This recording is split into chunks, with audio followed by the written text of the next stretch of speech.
What's up, you guys? SlimXTeamSymmetry here to bring you guys an episode of the good, the bad, and the Yu-Gi-Oh! I know it's been a really long time since I've done this segment. I've been waiting for new decks to come out, and with the release of Shadow Specters and Legacy of the Valiant coming soon, we're going to see some new decks coming out. And I wanted to start with one of the decks that came out of Shadow Specters. It was one of the main decks that came out of Shadow Specters as a new deck, and that is Ghostricks. A lot of people have been talking about this deck. The deck has a very new, I guess, element to the game of the way it plays.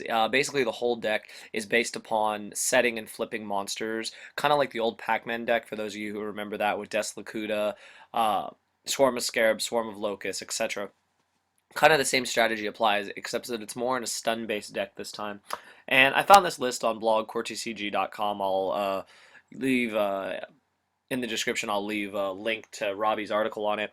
I just using this as a template for the deck because it's very basic. It's completely based around Ghostricks. There's no innovation here outside of like what you could do with the deck. I'm sure you can splash these cards in other decks. I've already heard people talking about splashing Lantern in Monarch decks and other cards, etc., etc. But I'm here to talk to you guys what I feel is good about it, what's bad about it, and I guess like some broken Yu-Gi-Oh things about it. So I'm gonna start with the basics. So what's good about this deck? I guess first off, what's good about this deck is it does have a very good surprise factor. I feel that a deck that bases around setting this format is actually not that bad, for the fact that outside of Dark Hole, outside of Blaster popping things, no one's maining Nobleman across out, no one's maining like monsters that can automatically kill defense position monsters like Mystic Swordsman level 2, Sasuke Samurai, all those cards. So the strategy hasn't really been seen that much. Outside of Gravekeepers using Gravekeeper Spy, there's not a lot of decks that do that. So it's a really interesting strategy to begin with right there. I think what's also good about it is that all these monsters do really, really cool things. I'll go through them real quick for those of you that don't know. So Ghostrick Ghoul is kind of like a Sirocco the Dawn in Black Wings. When it's flipped face up, you're able to select a Ghostrick, and it's able to gain attack equal to all the Ghostricks you control. So that's really huge. The main thing is that that effect will come in handy when we talk about the best card in the deck, which is Ghostrick Mansion. But this has like a Sirocco the Dawn effect. Really, really cool. Ghostrick, I hand you. Gianchi. I don't even think that's how you pronounce it. They changed the name in the OCG. It was a different card. When this card phases up, you're able to add from your deck to your hand a Ghostrick equal to the whose level is less than or equal to the number of Ghostricks you control. So if you control 2 or 3, you can search out multiple ones. If you control only this Ghostrick, you can search out your level 1s, which are Lantern and Spectre. We'll go on to Lantern. So Lantern's really cool. Lantern is like a pseudo battle fader. You're able to negate an attack and special summon this in face down defense. That's really cool.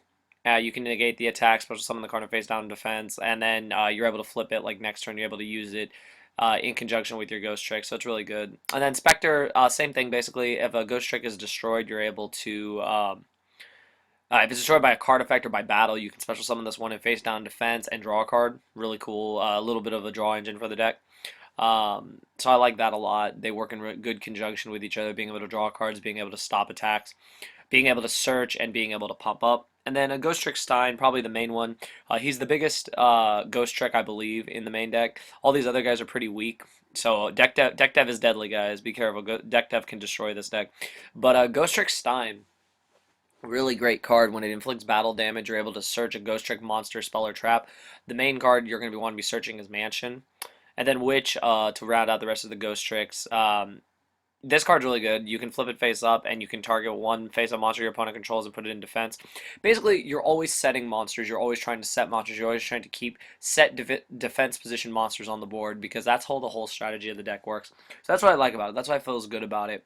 Now, Ghostrick Mansion. This is the really good part about this deck. So I'm going to read this card for those of you that don't know what it does. So monsters cannot attack face-down defense position monsters, but can attack directly if all monsters their opponent controls are face down defense position monsters. All effect damage and battle damage inflicted by monsters other than Ghostricks is halved. So basically the strategy of Ghostricks is to have the Mansion face up, to have your opponents all their monsters set, and to be summoning the Ghostricks, flipping them up, and attacking directly, and then resetting them. The way you do this is you do this with cards like Swords of Concealing Light and Ghostrick Scare. Ghostrick Scare lets you target any number of face-up defense position monsters you control, change them to face-up defense position monsters, count the number of Ghostrick monsters, and then change that many face-up monsters your opponent controls to face-down defense position. That's really, really good. With Swords of Concealing Light, Swords of Concealing Light is probably one of the best offensive and defensive cards in this deck. It changes all monsters to face down defense, and they're not able to change their position for 2 turns. So you use this in conjunction with the Mansion in order to just attack your opponent directly, and you use this trap card as well to get back in the game, set all your opponent's monsters and attack them directly with Mansion. And the cool thing is that the Ghostricks deal full damage. Now, while they're all small, after a while, I'm not going to lie, 16, 16, 16 is going to hurt in conjunction with the other Ghostricks. And if you use the Ghoul to pump up a Ghostrick, you can deal huge chunks of damage really easily with the deck. So that's what I really like about it. Mansion is key in the deck, though. You guys need to know this. This is the best card in the deck. This is the card that keeps the deck together, and you need to max out on this card. You need to get access to this card. You need to make sure that this card resolves as early as possible, because this card is key in the deck. Other key cards in the deck are Swords of Concealing Light. You have to main deck 3. This card is just too good for the deck. Being able to stop your opponent from attacking, being able to attack them directly, and being able to just have any damage when you have the Mansion up is great. So while your opponent struggles to get to your life points by only dealing half damage, you're dealing full damage with all your Ghostricks. So that's how like the main strategy works. And like I said, Ghostrick Scare puts them back in face down defense, so they're unable to attack you for that turn, and you're able to just get over their monsters quite efficiently. And another thing about Ghoul is if it pumps the monster up so high enough to where it can run over the monster, you can choose to run over the monster instead. So that's really, really good. So that's what's good about the deck. And what's bad about the deck? First off, they're all weenies. They're all weak little monsters outside of Stein. So a good deck devastation virus destroys this deck. Other things that could be bad about this deck is, as good as they are very slow. I don't see speed in this deck at all. I noticed that setting monsters takes time. It's not a fast deck. It's not like Dragons where you just spam out Dragons and attack for game, flip, return, attack for game. So that's where this deck can lack, is that it doesn't have a lot of speed. You keep Duality in there for consistency. You don't really special summon, so there can be a problem if you don't, if you're going against a deck that just outpaces you and outspeeds you. So that's one thing to remember, is that the deck does lack speed. That's really big.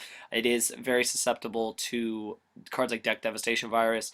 I guess other things is that if you don't get Mansion, it's very hard to win the game. If you don't get Mansion, Swords, or Scare, it's very hard to win the game. The opponent will simply just run over monsters. I played against this deck with my Inzectors, and it was literally it really wasn't that hard. You're able to pop the set monsters. They don't get their effects.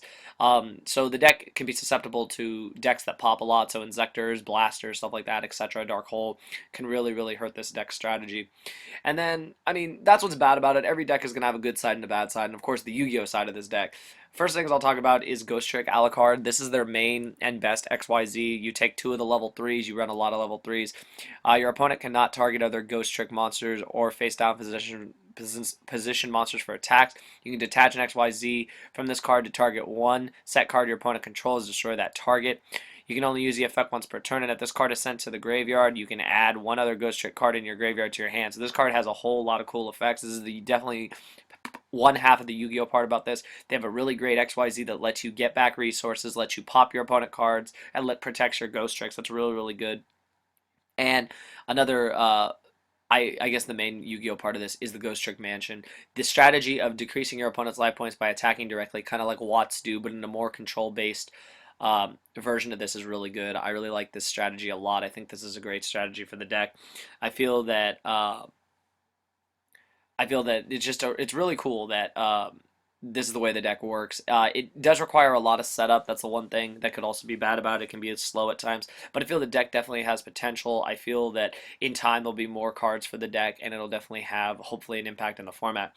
But that's pretty much all I want to talk about. I've talked about what's good. I've talked about what's bad. I've talked about what's Yu-Gi-Oh. The main Yu-Gi-Oh part is Ghostrick's Mansion and Alucard are the best cards, and they get you back in the game. They keep you in the game. And I'll even throw Swords of Concealing Light in there. Mansion plus Swords of Concealing Light plus Alucard is just amazing.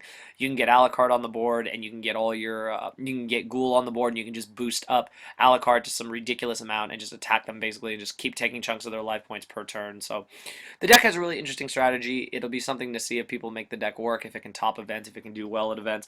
Only time will tell. So anyways, I hope you guys enjoyed this episode. Please thumbs up. Please let me know what your guys' feelings are on this deck.